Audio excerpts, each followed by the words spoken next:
Hi, welcome to the first ever Fish Off the Pitch. Where'd you come up with that title? Jeremy Fishbein, our soccer coach, Richard Stevens, I'm a senior writer for the website golobos.com. Where'd you come up with Fish Off the Pitch?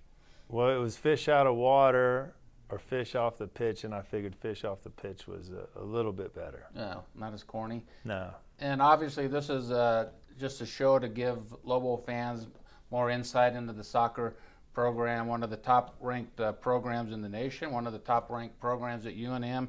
Tell me how important your fans are to your program. You got tremendous support in the stands. I mean, the fans are everything. I mean, that encourages you to play. It's recruiting. It's atmosphere. I mean, people have no idea what a integral role they play in the success of the program. Mm-hmm. And it's just constantly growing and evolving. It's your friends, it's your family, it's your neighbor, it's the kids that you've done a clinic with. It's just kind of been an unbelievable thing coaching here and becoming so immersed in the community. You realize how special an opportunity is for our players. But probably more than anything, you understand the responsibility, that we're role models and the impact you do have. And it's been a real grassroots thing. Our guys get out in the community, we do camps, you touch a couple lives and it just is contagious. I think that's kind of the game experience. Contagious is probably the word. Somebody comes and says, hey, we had no idea it was going to be this much fun, and they invite a buddy, a friend, and then they come, and it just continues to grow. I can't wait to see what kind of crowd we get this Friday night. Now, you guys obviously play tremendously at home. Do you think I know in the NCAA playoffs, it seems like the home team has even more advantage. Is there a home field advantage in soccer, much like there is in any other sport? Something that's interesting, and it's in every sport, is it a home field advantage, or do teams allow being an away team to be a disadvantage? And I think it's a little bit of both. I mean, the advantage is the dimensions, the surface. With us, we have those signboards. Fans are right on top of you. So I think the opponents, probably the defense and the keeper, they're probably affected a little bit adversely by our fans. I think for us it's more familiarity rather than just a pure advantage, because there's a lot of distractions. Mm-hmm. And I think we take a lot of pride on being a really good team on the road, that we can focus extremely well. So I think that's a challenge as a coach, as a team. When you come here, can you eliminate the distractions, and can you be energized by it? Because it's just a great environment. It's loud, the fans are right on top of things, noisy. It's a great place to play. Oh, I think the fans ought to come out this Friday, because it is probably one of the unique college atmospheres in men's soccer. I want to talk a little bit about your ranking. You guys are ranked top 10 in one poll, number 11 in a poll that most soccer people look at. Do you feel you're a top 10 team yet with all the new players you have and the chemistry you have to develop, or are you overranked? I mean, what are rankings, though? I mean, preseason rankings, early season rankings, I mean, it's a guess. And our approach is, hey, it's one game at a time. It's a cliche, but it's the ranking at the end of the season, or the ranking, the RPI, where you stand going into the NCAA tournament, that you get some home games. So that's the focus. It's obviously a compliment to your program. Yeah, I mean, it's also tradition, though. It's guesswork, and any time you're spread out in collegiate athletics, coast to coast, how do you know? You don't get a chance to play that many East Coast teams. I feel fortunate this year that we are playing a much more national schedule. I think we'll have a much better feel for where we stand. But I think we're a very good team. I think we can beat anybody. It's a new team, though. It's not last year's team. We got a lot of new pieces, and there's challenges ahead of us. But the rankings is something I've tried not to focus on, because all that does is it's added pressure. Mm-hmm. And there's pressure as it stands. There's a lot of pressure that we put on ourselves. You said something interesting at your press conference. You go into a season envisioning how your team's going to gel and what they're going to do and what they're going to do well. Does your vision change as you say, whoops, that's not exactly what I thought I was going to see?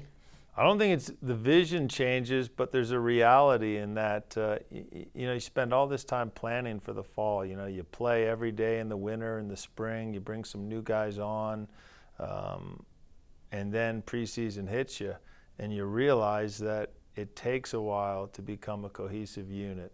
I think I had this picture in my mind that we were going to play this beautiful attacking soccer and just connect passes and have a wide open field.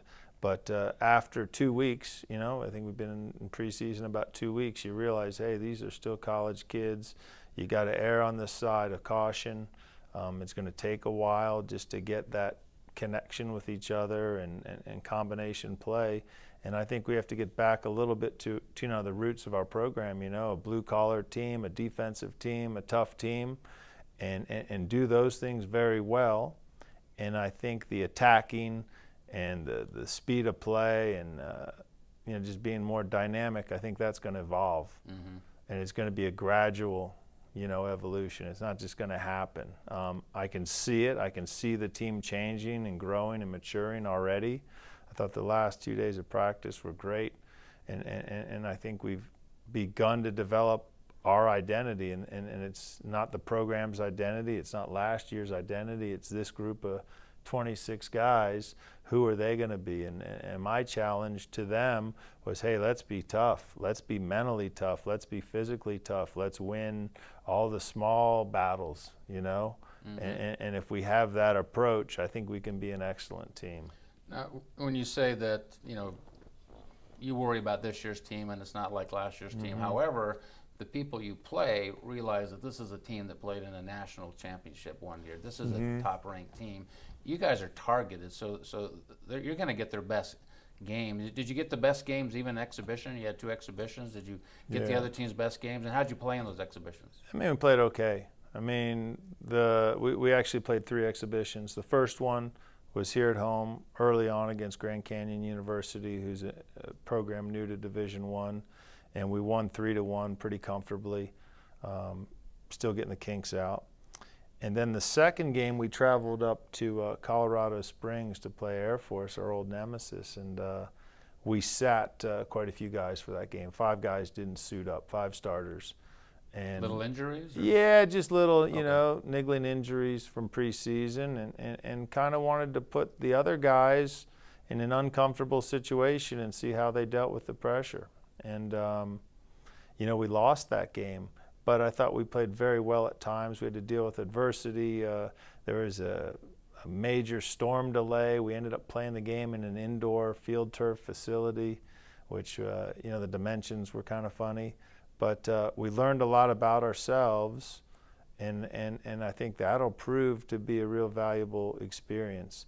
That was last Thursday. And then on Saturday, we played University of Denver. And we were pretty much at full strength. We held out Nick Mealy, and he'll be with us here for this upcoming match. We'll be at full strength. But we came out on top 1-0. I thought we did some very good things to get the win. We showed a lot of heart, a lot of grit. The things that we take pride in as a program. So I thought it was a good preseason for us, and it was a humbling preseason, and we know the things we got to do better to be very successful. So, now you opened up against Villanova Friday. Will you still be playing a lot of players and building chemistry, or is it different because that's the regular season? Yeah, it's a little bit different. I think we know who our core is right now. I think that's going to change as guys get more and more comfortable. But I feel we're putting a really good starting lineup on the field. And then it's going to be guys coming in off the bench complementing kind of our core group. Mm-hmm. Yeah. Season opening Friday. Tell us about some of the things you got planned. This sounds like, you got one of the best soccer teams in America. Yeah. And what else are you doing for the fans?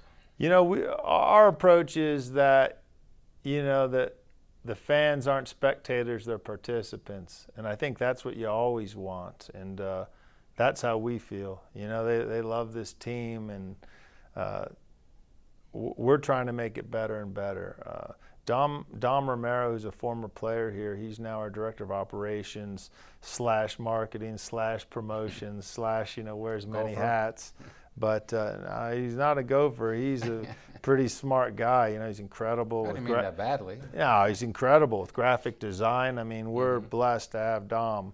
And Dom, and I think he's creating a pretty awesome environment that hopefully we can, keep getting better and better every game. Can you tell us some of the things that are going to be? Yeah, he's got a DJ coming outside the stadium at 5.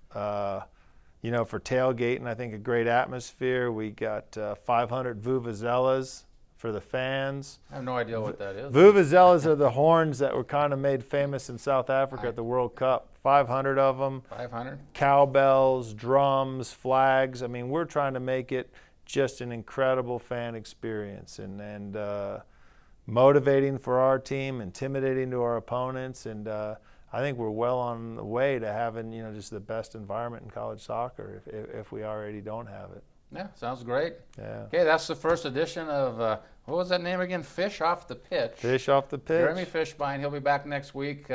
If the ratings are high enough, we'll be back next week and we'll do it again. Yeah. Thanks for listening. Thank you. We'll see everybody Friday night at 7.